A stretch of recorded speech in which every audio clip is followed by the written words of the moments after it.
In preparation for our meeting today, we have heard that you've been up to many, many adventures, that you're currently in the US and you're traveling extensively on your bike and engaging with so many people. And it's such a refreshing image to visualize such playfulness, yet bringing such deep work of conscious growth and wisdom.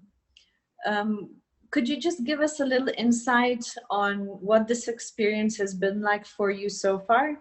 Oh, this motorcycle journey? Okay. I wouldn't think that you would be interested in motorcycles. As a fellow biker, it, it Oh, is is it is that so? definitely Okay. Um, this was essentially billed as Exploring Spiritual America. So, there were many aspects to this. One important thing is we wanted to visit all those sites and Native American nations. When I say Native Americans, for most people in the world, maybe few Americans know the details, but for most people in the world, they know only what they have seen in the Wild West movies of a bunch of Mhm. men screaming and hollering and shooting whoever comes their way kind of imagery.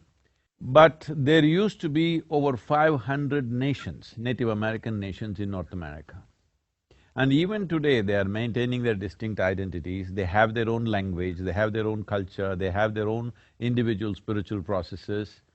So, I thought this must come forth because about 18 years ago, I had a very profound and very painful experience with one of the Native American spirits. I was just walking in the forest and I saw, a kind of a frozen being.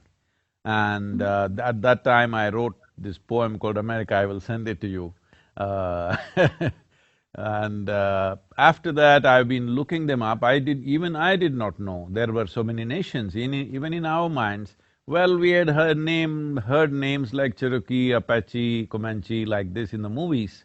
But beyond that, even I did not know. So I started exploring this, and I've been wanting to do this for some time, but it took the virus to break my schedule so that I could go on this trip. So it has been 36 days, we just got back day before yesterday. 36 days we've been on the road. We did 9,477 miles on the motorcycle. That's fascinating. Covered various nations, about 18 states through United States, and it's been absolutely spectacular. And we are all the, like almost every day, 16, 18 hours, the video cameras have been on. So to assimilate all this and to put this out, it may take 2 to 3 months for us.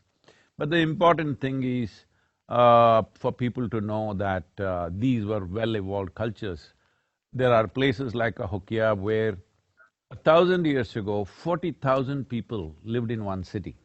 Just to give you a perspective, at that time in London there were only 15,000 people. There were 40,000 people.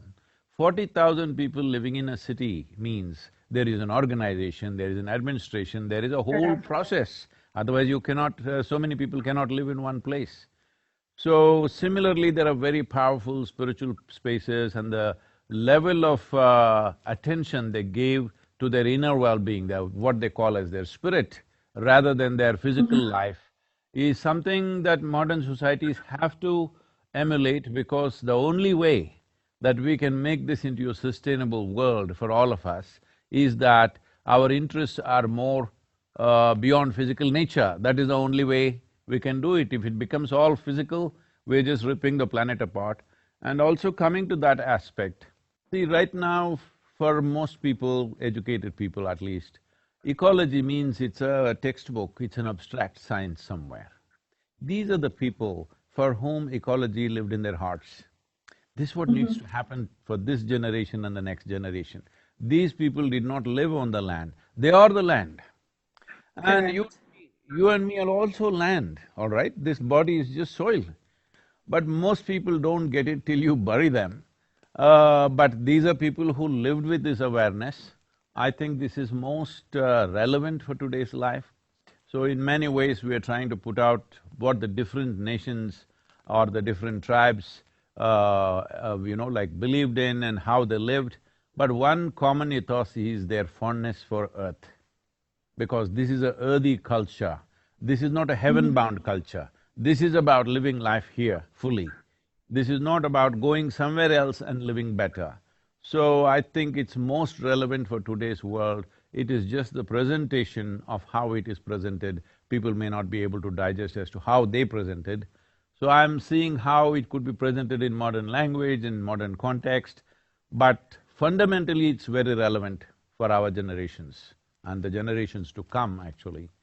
So it's been a spectacular ride in terms of sights, and what we have experienced in the last 36 days is absolutely incredible, and as a biker, you know